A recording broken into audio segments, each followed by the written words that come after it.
A'udzubillahi minasyaitonirrajim. Bismillahirrahmanirrahim. Assalamualaikum warahmatullahi wabarakatuh. Asyhadu an la ilaha illallah wa asyhadu anna Muhammadar Rasulullah. Allahumma shalli ala Muhammad wa ala ali Muhammad. Raditu billahi rabba wa bil islami dina wa bi Muhammadin nabiyya wa rasula wa bil Qur'ani imama wa hukma wa bil Ka'bati qiblata. Wabil muslimina wal muslimat ikhwana. Rabbis shrah li sadri wa yassir li amri wahlul 'uqdatam min lisani yafqahu qawli. Amma ba'du. Qala Allah Ta'ala fi kitabil karim, a'udzu billahi minasyaitonir rajim. Ya ayyuhalladzina amanu taqullaha wal tanzur nafsum ma qaddamat lighad wattaqullaha innallaha khabirum bima ta'malun. Al-ayat. Saudara-saudara sekalian yang saya cintai, selamat bergabung, berjumpa dengan kami. Mudah-mudahan Allah Azza wa Jalla senantiasa melimpahkan taufik hidayah dan ridhanya kepada kita, dan menjadikannya kita sebagai hamba yang bisa bekerja dengan cerdas, kerja ikhlas, dan kerja tuntas.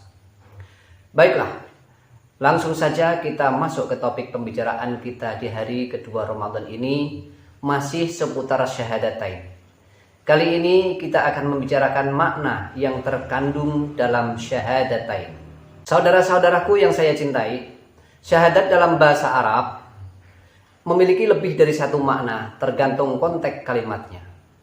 Beberapa makna yang dapat kita temukan dalam kamus bahasa Arab, di antaranya adalah syahida, artinya melihat atau hadir atau mengetahui. Syahidallahu artinya Allah mengetahui. Maka ada ayat yang berbunyi, ya, ada ayat yang berbunyi syahidallahu annahu la ilaha illa huwa.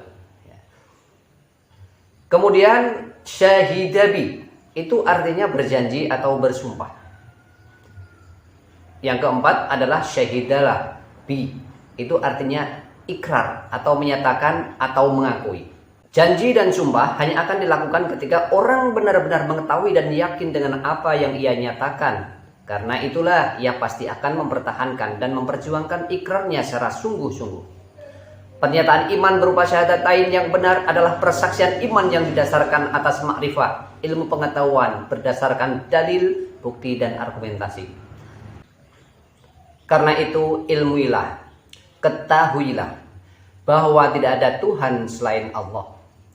Dapat dikatakan bahwa setelah melalui proses pencerahan dengan memperhatikan dan mengamati tanda-tanda kekuasaan Allah yang terdapat di alam semesta maupun ayat-ayat suci di dalam kitabnya, orang akan dapat mengambil kesimpulan bahwa Allah itu ada dengan segala sifat-sifat kesempurnaannya. Setelah itu, dengan kesadaran yang mendalam, ia menyatakan kekaguman, pengagungan, ikrar dan sumpahnya dengan mengucap asyhadu alla ilaha illallah. Ia tolak Tuhan lain, apapun bentuk dan wujudnya, hanya Allah saja yang ia akui sebagai ilah atau Tuhan. Ia tidak bermain-main saat mengucapkan persaksiannya itu. Ia mengucapkannya dengan penuh kesadaran, bahkan kesediaan untuk menghadapi segala resiko. Itulah yang disebut iman. Hadis menyebutkan bahwa iman itu merupakan keyakinan dalam hati yang diucapkan secara lisan dan diamalkan dengan anggota badan.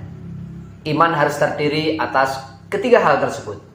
Kalau pembenaran atau pengakuan dengan hati saja dan tidak dinyatakan dengan kata-kata, ini disebut kekafiran.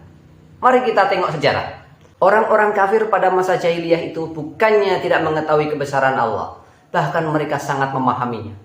Karena sebelumnya pun sudah berkali Allah mengutus Rasulnya. Namun karena keengganannya menyatakan pengakuan hatinya, itulah mereka disebut kafirin. Mereka itu orang yang menutupi keyakinan hatinya dengan pengingkaran melalui ucapan dan perbuatan. Demikian juga, keimanan tidak benar kalau hanya terdiri atas ucapan dan amal nyata tanpa keyakinan hati. Karena ketaatan lahiriah yang tidak sama dengan keyakinan hati itu berarti kemunafikan. Keimanan yang terdiri atas tiga hal itulah keimanan yang dapat menjamin konsistensi apapun yang terjadi tidak akan menggoyahkannya. bahkan ketika harus menghadapi cobaan yang terberat sekalipun. Abu Umar Sufyan bin Abdillah bertanya kepada Rasulullah Sallallahu Alaihi Wasallam, katakanlah kepadaku ya Rasulullah, sesuatu dalam Islam yang dengan itu aku tidak perlu bertanya lagi kepada orang lain. Rasulullah Sallallahu Alaihi Wasallam bersabda, menjawab, katakan, aku telah beriman, kemudian istiqomahlah. Hadis riwayat Muslim. Konsistensi dalam iman dan ketaatan adalah anugerah Allah yang sangat mahal harganya, karena ia akan memunculkan keberanian, ketenangan, dan optimisme sehingga seseorang bebas dari rasa takut, bebas dari rasa resah dan cemas dalam menjalani kehidupan. Itulah kebahagiaan yang sebenarnya. Demikianlah makna yang terkandung dalam syahadatain. Saudara-saudaraku yang saya cintai, ya, dalam syahadat tauhid la ilaha illallah itu ada kalimah ilah. Kita semua tahu yang membuat kaum musyrikin berat untuk mengucapkan syahadat adalah karena kesaksian atas Allah dan meniadakan ilah yang lain. Makna ilah yang sebenarnya dapat kita pahami dari akar kata yang membentuknya. Ilah terbentuk dari kata kerja alihah.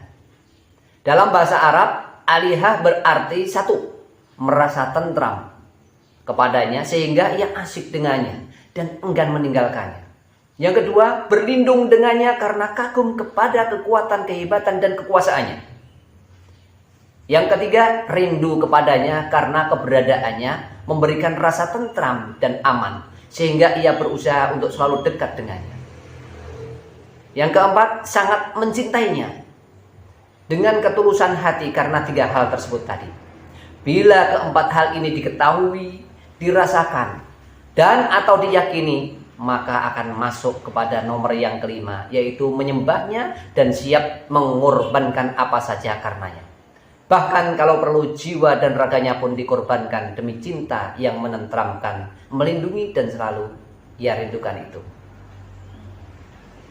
Orang mengilahkan atau mempertuhankan sesuatu karena ia merasa bahwa sesuatu itu sempurna, bahwa sesuatu itu hebat dan menenteramkannya, karena memberikan jaminan dan perlindungan. Karena itu ia merindukan dan mencintainya, bahkan menyembahnya dengan segenap cinta, penuh kerendahan hati dan segala ketundukan. Sesuatu yang mendapat perlakuan demikian selanjutnya disebut ilah, yang dalam bahasa Indonesia itu disebut Tuhan. Kalau begitu berarti betul sekali bahwa di dunia ini banyak hal yang diperlakukan sebagai Tuhan selain Allah atau bersama Allah, meskipun sebenarnya secara objektif ya, tidak memiliki sifat-sifat ketuhanan sedikit pun. Demikian itu karena betapapun hebatnya, pasti memiliki kekurangan dan keterbatasan. Pengalaman Nabi Ibrahim alaihissalam saat mencari Tuhan sangat berharga bagi kita. Pada setiap benda yang beliau kagumi dan dia mengiranya sebagai Tuhan, ternyata selalu ditemui kekurangan, sehingga akhirnya beliau mengambil kesimpulan bahwa semua itu bukan Tuhan. Tuhan yang benar dan berhak mendapat perlakuan seperti tersebut tadi, berdasar pengamatan dan pengalamannya, adalah yang menciptakan segala yang ada di langit dan di bumi. Berangkat dari makna bahasa di atas, ilah adalah satu, sesuatu yang diharapkan karena ia memiliki kekuasaan, memberi manfaat dan mengabulkan permintaan orang yang berharap kepadanya. Yang kedua, sesuatu yang ditakuti karena ia murka dan menyiksa siapa yang membangkang perintahnya. Yang ketiga, sesuatu yang diikuti karena petunjuknya adalah benar dan menjamin keselamatan. Empat, sesuatu yang dicintai karena rahmat dan cintanya amat besar dicurahkan kepada hamba-hambanya seperti tak pernah henti dan tiada habis-habisnya. Yang kelima, karena demikian itu maka ia adalah sesuatu yang disembah. Karena sifat-sifat kesempurnaannya itu, maka ia adalah sesuatu yang berhak mendapatkan loyalitas dan ketaatan. Ia adalah pemegang kekuasaan. Islam memandang bahwa sesuatu yang memiliki sifat-sifat kesempurnaan tersebut di atas tadi hanyalah Allah Subhanahu wa ta'ala. memperlakukan selain Allah sebagaimana perlakuan yang diberikan kepada Allah Subhanahu wa taala adalah kemusyrikan. Kemusyrikan yang sangat bodoh dan hanya akan menjerumuskan manusia ke jurang kenistaan. Allah yang telah menciptakan manusia sebagai makhluk yang paling mulia tidak ridho bila manusia itu memperlakukan makhluk sebagai al-khaliq. Apabila ada pihak lain yang diperlakukan demikian, itulah kesesatan. Kesesatan yang nyata. Allah tidak menghendaki bila manusia mempertuhan apa dan atau siapapun selainnya. Saudara-saudara sekalian, demikianlah pembicaraan kita kali ini mengenai makna yang terkandung dalam syahadatain dan juga makna ilah sebagai khotimah. Jika ada kekeliruan dan kesalahan, itu adalah dari saya, dan jika benar maka itu dari Allah Azza wa Jalla, maka ikutilah. Billahi taufiq wal hidayah. Wassalamualaikum warahmatullahi wabarakatuh.